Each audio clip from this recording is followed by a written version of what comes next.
তা বটে, সেটা সবাই বলে। কৃষ্ণ বলে, রাধে, কি বা তোমার চারু কেশ? আর রাধা বলে, কৃষ্ণ, তোমার পছন্দটা বেশ, সেটা বলতেই হবে।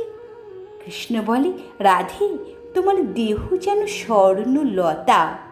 আর রাধা বলে, কৃষ্ণ, তোমার খাসা মিষ্টি কথা যেন সুধা ঝরে।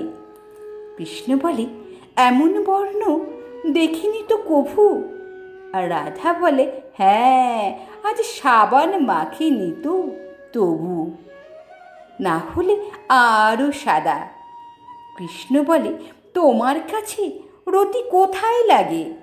আর রাধা বলে, এসব কথা বললেই হতো আগে, গোল তো মিটেই যেত।